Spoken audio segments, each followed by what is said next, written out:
Please remember that the complete information for the class that you are about to view is at elithecomputerguy.com. Not only do we have our videos there, but we have part lists, diagrams, pictures, and even complete code examples. So if you are watching this video and you want more information, please go to elithecomputerguy.com. Welcome back. As you know, I am Eli the Computer Guy, and in today's class we are going to be doing a GPS project with the Arduino. So for this particular project, we're going to have an I2C 20x4 display, and what this is going to be showing us is it's going to be showing us our coordinates in degrees for latitude and longitude, and it will also show us the speed that we are traveling. So basically, this is an entirely independent unit here. It does not have to be plugged into a computer, and once it gets turned on and once you're actually outside, what it'll do is it'll show you your lat long, and then literally as you're walking or as you're driving in a car, it can actually even calculate the miles per hour that you are moving. So this is a nifty, neat little project here just to kind of show you how you can display GPS information, and so you can start thinking about how you can use that GPS information in projects going into the future. So this is what I'm going to be showing you how to build today. So the warning for today is, frankly, the Adafruit Ultimate GPS is one quirky little beast. It's a quirky little beast. I think that's the family-friendly way of saying it. It's a quirky little beast, all right. So this is the Adafruit Ultimate GPS, and I have to say, for accuracy and for many things, it is very nice. Gives a lot of accurate results when it is working and playing nice. When it's not working and playing nice, oh, it's just horribly stupid. So for the project today, we're actually going to be using the Arduino Uno with Wi-Fi. So basically, I have a number of different boards that I use. The two standard boards that I use for most of our projects are either the Arduino Uno, the standard Arduino Uno, or the Arduino Uno with Wi-Fi. Now, for this project, to be clear, it should be able to work just fine on an Arduino Uno board, a standard Arduino Uno board. Per the specs and everything else, it's supposed to be fine. What I found, and I have no idea why, I can't find any documentation for the reason for this, but when I connected this whole system using an Arduino Uno, basically the latitude coordinates that I was receiving were 3 full degrees off of what they should have been, and was literally putting me somewhere in North Carolina. So the weird part is the longitude was right. So the longitude with either the Arduino Uno Wi-Fi or the Arduino Uno was spot on, but the latitude, for some reason, it was always off. And it was always off, to be clear, by a very specific amount. But then one of the other weird things is, obviously with Arduino, it loops. And I would say probably every 10th loop, for some reason, this would actually give me the right reading. It would show me the right thing.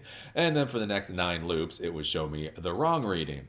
I'm honestly not sure why that is. I couldn't figure out any, or find any documentation as to why that should be. So why I'm using the Arduino Uno with Wi-Fi today is simply because it actually does work. One of the other things too, if you're going to be using this particular GPS module, is it does take up a lot of memory. So when you're creating sketches, you're adding libraries, so on and so forth, one of the things you have to think about is the amount that you can actually store on your Arduino. And when I started to do additional add-ons for this particular project, doing like data logging, that type of thing, one of the issues that I ran into was the standard Arduino Uno, it kept running out of space and the sketch was not able to upload. The Arduino Uno with Wi-Fi actually has about 50% more space on it, and so those sketches that I was trying to upload, they were able to upload to the Arduino Uno with Wi-Fi just fine. So the issue that I had is once I started doing some modifications, adding some things on,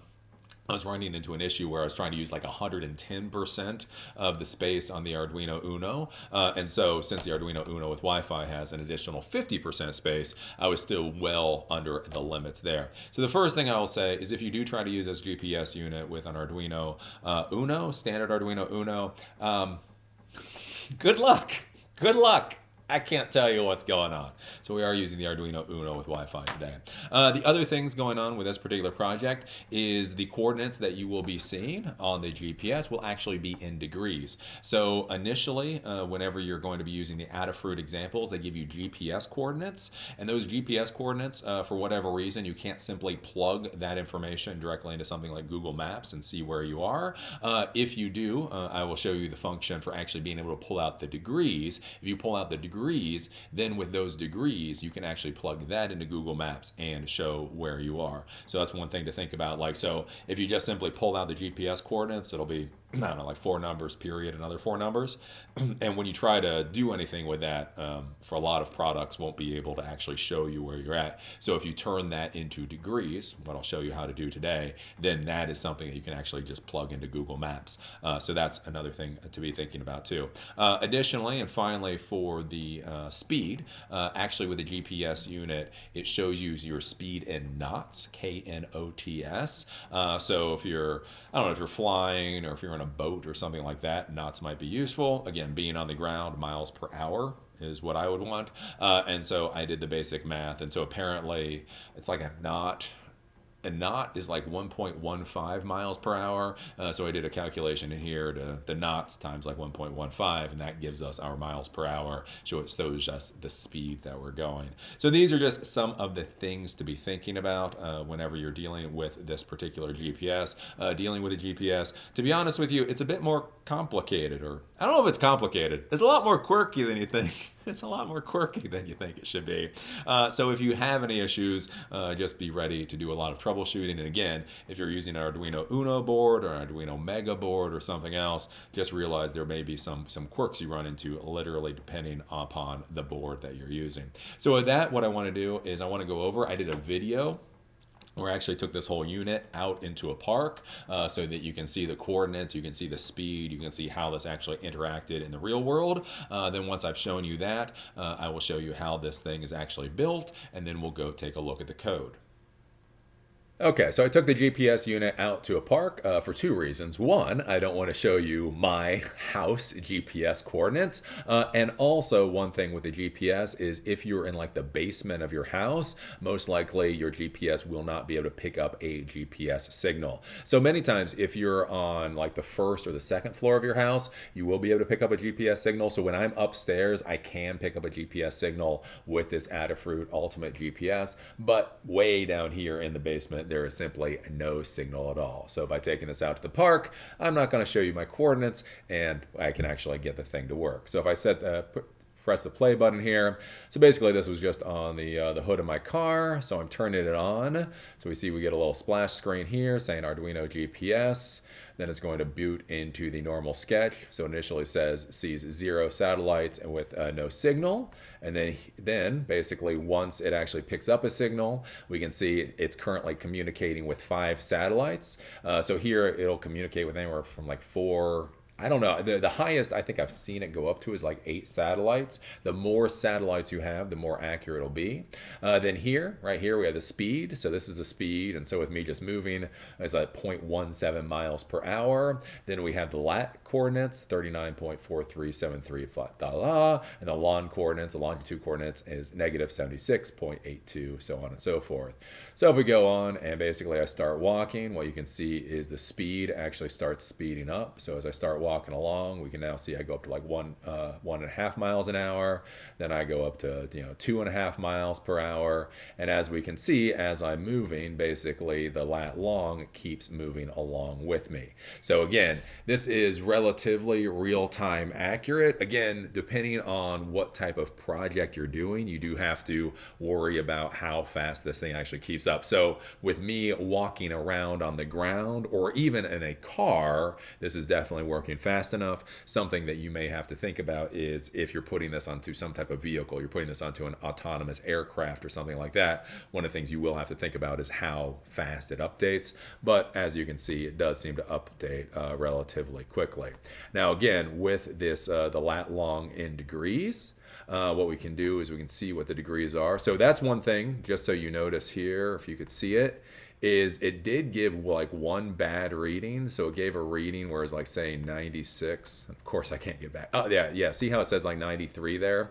See, this is the type of thing that will happen every once in a while. It will just kind of spaz out and give you a bad reading. So also something to be thinking about if you're writing code that's going to be for something like a vehicle, an autonomous vehicle or something like that, you do have to put something into the code to strip out erroneous readings. When you get something that is obviously wrong, you do need a way to have your device basically be able to ignore those types of readings. Using this thing, again, now that I have it connected to an Arduino Uno with Wi-Fi, generally it works fine, but you will, every once in a while, it'll just kind of like spaz a little bit for whatever reason. So that's something you have to just keep in mind. Now again, since I was talking about the degrees, so again, we have this 39.43766, you know, so on and so forth.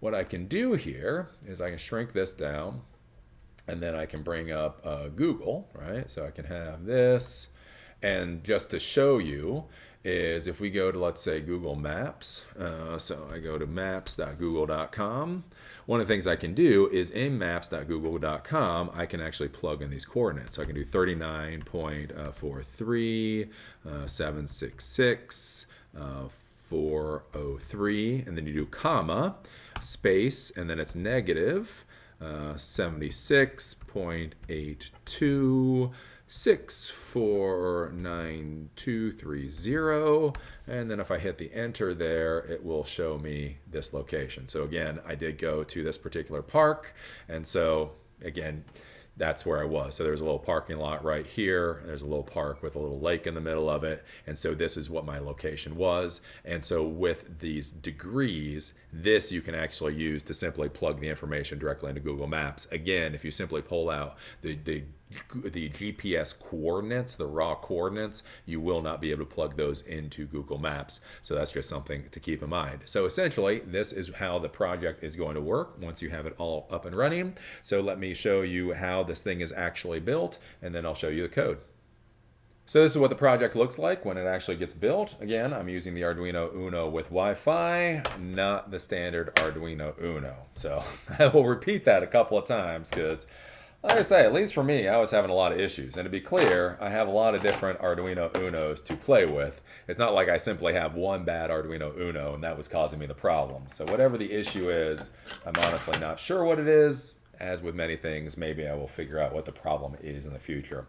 So anyways, with this, essentially we just have the two devices connected to the Arduino Uno with Wi-Fi. So this is the Adafruit Ultimate GPS. This has a number of connections to the Arduino Uno board.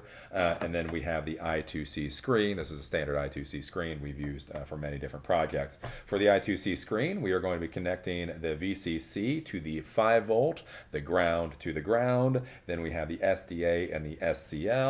And those are going to be connected to the SDA and the SCL pins on the Arduino Uno with Wi-Fi.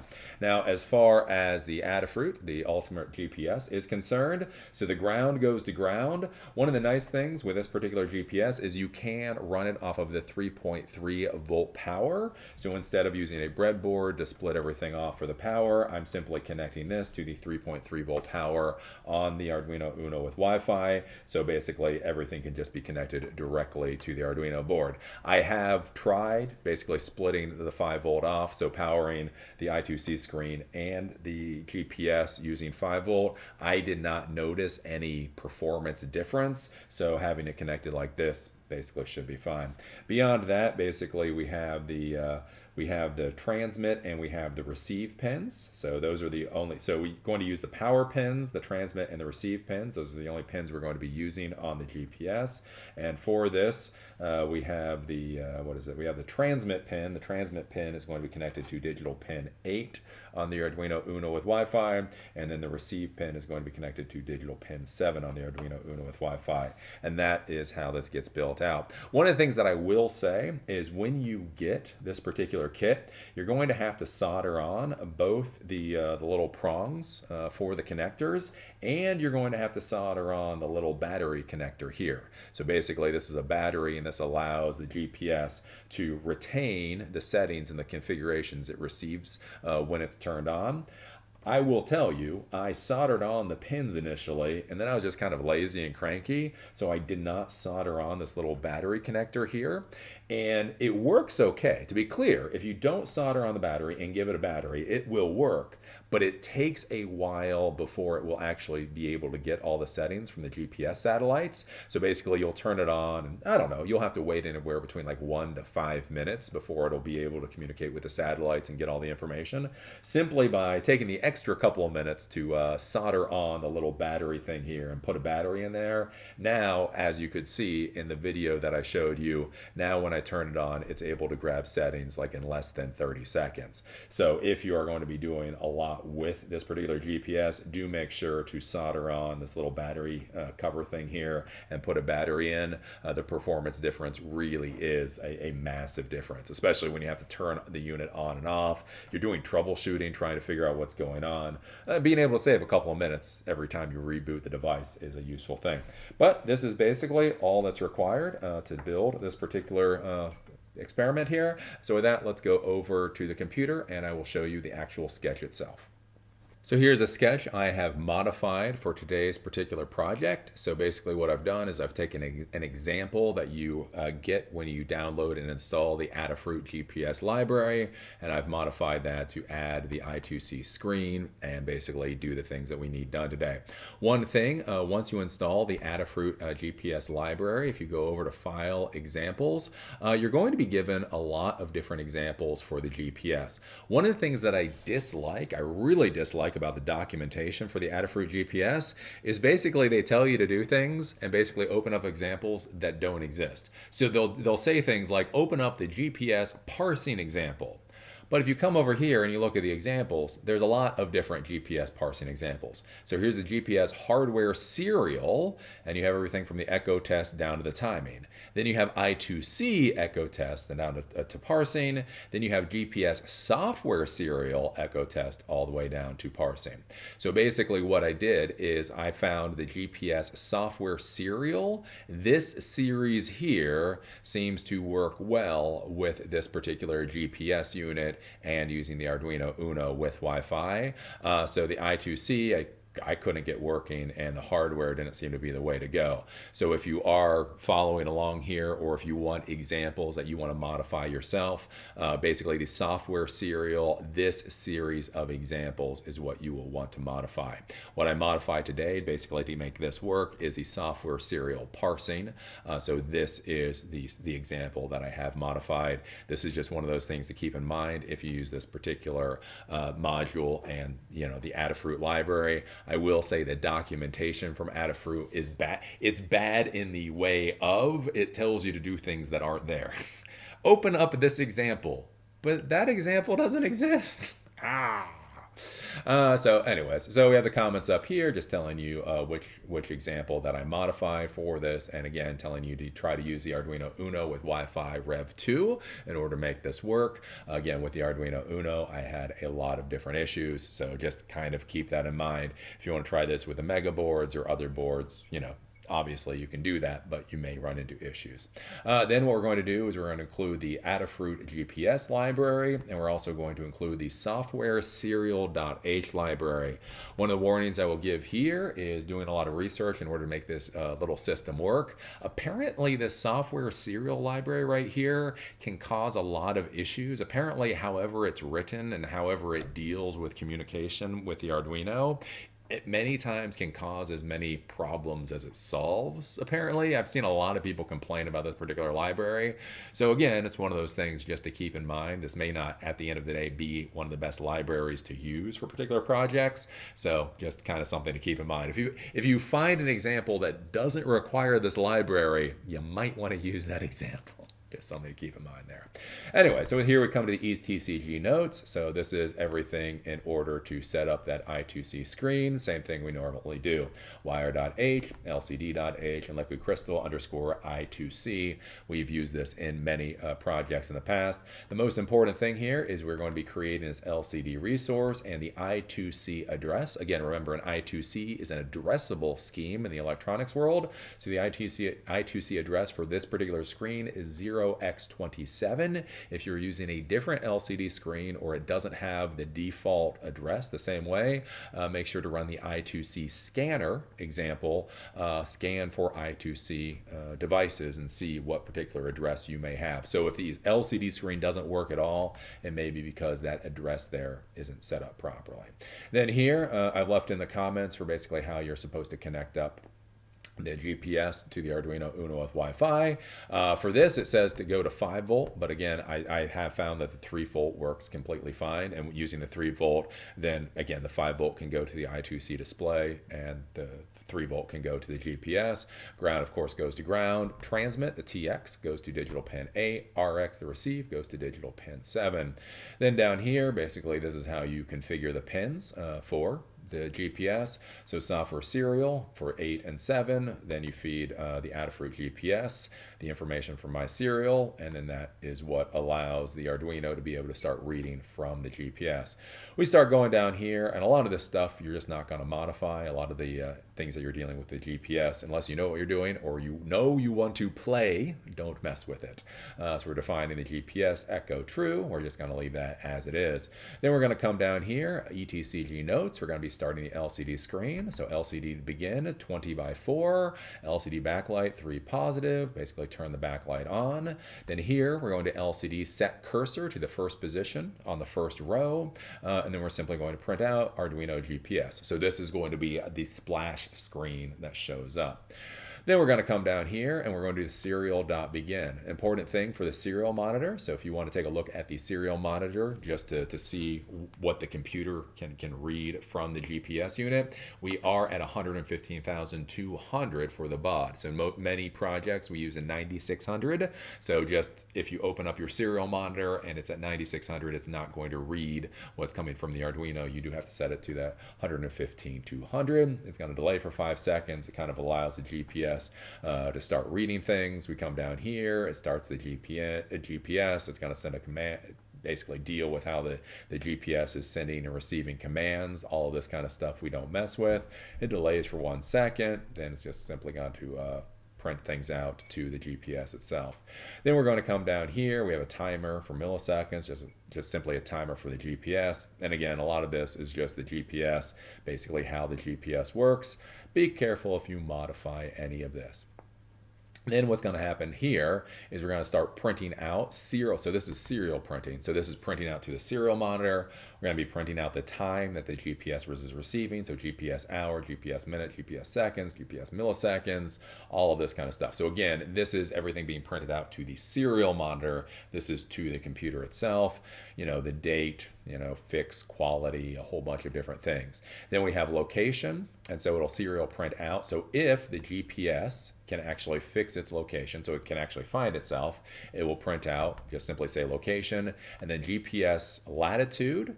This goes out to 8 points, and then GPS longitude. The important thing to remember here is that this is actually going to be the GPS latitude and longitude. So the number that it's going to give you, again, this is not a number that you can simply plug into Google Maps or some other mapping software and easily be able to find where you're at. So this is where I come down here, and so location in degrees, this is GPS dot latitude degrees out to the 8th place, and GPS longitude degrees out to the 8th place. So when you get the GPS information in degrees, that's what you can actually simply plug in to Google Maps or so on and so forth. Then here it's going to give you the speed. So it's going to give you the speed in knots in the serial monitor. It'll actually give you an angle. It'll give you an altitude if you want it. And then it'll tell you how many satellites it's actually able to communicate with. But again, this is all through the serial monitor. Now that I'm down here in the basement, we won't be able to see very much information, but I will show you that at the end. Then we're going to come here to basically what makes this project pretty interesting. This is where we're going to be printing out information to the LCD screen itself. So the first thing, of course, that we have to do is LCD.clear. So remember to clear the LCD screen. Remember that the screen does not automatically erase itself. It will continue to write over what's already there, and you will get a mess if you don't do LCD clear. We're going to simply set the cursor to the 0, 1 position. And then we're going to say speed, so SPD. Then we're going to set the cursor to the 5-1 position. So this is actually the second line. So this is the second line. So the first place on the second line, we're going to say speed. The sixth place, because again, remember this starts at 0 on the second line. What we're then going to do is we're going to create the miles per hour. So we're going to create a variable called miles per hour. That's going to be a float. So a float is a decimal point. Then miles per hour is going to be GPS speed, GPS.speed, times 1.15, which is apparently basically knots times 1.15 gives you the miles per hour. And then we're simply going to LCD print the miles per hour. So at the sixth place on the second line, we're going to be printing out whatever the value here is. Then we're going to go to the first place on the third line. We're going to say lat. Then on the sixth place on the third line, we're then going to print out GPS.latitude degrees. And again, this is important, so you can actually plug that into a map out to the 8th position. Then we're going to go to the fourth line, the first position on the fourth line, say lon. At the 6th position on the fourth line, we're going to do GPS longitude degrees out to the 8th position. Else, LCD.clear, LCD set cursor, basically to the first position on the second line, and it will simply say no signal. So down here in my basement right now, basically if I go here, what I can show you is we have the else, because again, we're in my basement. Let me turn off the backlight. And so what you can see here is satellites is 0, and we're reading out no signal. So that's the else if it's not actually able to pick up a signal. Then we're going to go down. This is actually where we say the satellites. So basically, all of this is written below. Then at the top position, we're doing the LCD.set cursor to the first position in the first row. We're saying satellites. We're going to the 13th position in the first row. And then we're saying how many satellites that the unit is actually able to see. And so that here, that says satellites, and then currently we are seeing 0. So again, in the video, and when at some point we saw 7, it would say 7, then it would say the speed, then it would say the lat, and then it would say the long. So it's obviously we're not getting a signal, we're seeing 0, and we're seeing no signal. And that's basically what it looks like. If we go back, basically I have the device connected to the computer, so then I can go take a look at tools and go to serial monitor and try to give you a look at what this looks like. Let me just make sure I've actually got this connected to the ports. Then we're going to do serial monitor. When we open up the serial monitor, again, make sure it's 115,200 here, so that you're actually getting out the readings. And then from here, now this is where we're going to get a lot of information. Now, a lot of the information right now is going to be kind of crappy because, again, it's not actually being able to pull in the information from the GPS, but it's giving the time as far as it knows. It's giving the date as far as it knows. So this is the 4th day of June 2020, and the time as far as the GPS is. There is no fix. There is no quality because it's in the basement.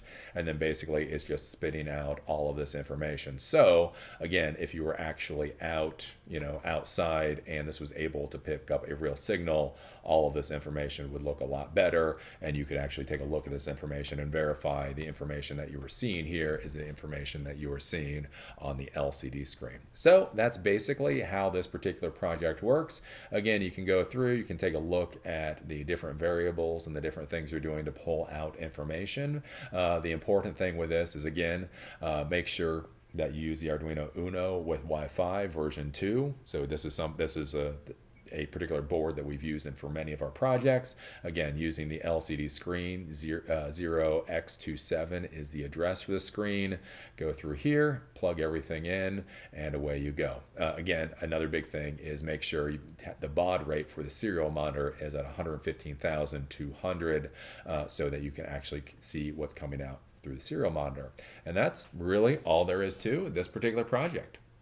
So there you go. We have a very basic little GPS project here. Again, all we're doing is it's a self-contained unit. It's showing you your lat long coordinates that you can then plug into Google Maps. It's showing you your speed, showing you how many satellites that you're seeing, and that's basically what you get out of this project. It's relatively simple, but this is one of those base kind of projects that you can start building on. So things such as the speed. So now that you can actually determine what your miles per per hour are, you could then trigger different physical events to happen if you are above or below a certain mile per hour speed. So let's say you're on a bicycle, so you want to train for a race, or you're training to get exercise. One of the very simple things you can do is you may not actually care your specific speed. You may not care if you're doing 35 miles an hour, 32 miles an hour, 33.3 miles per hour.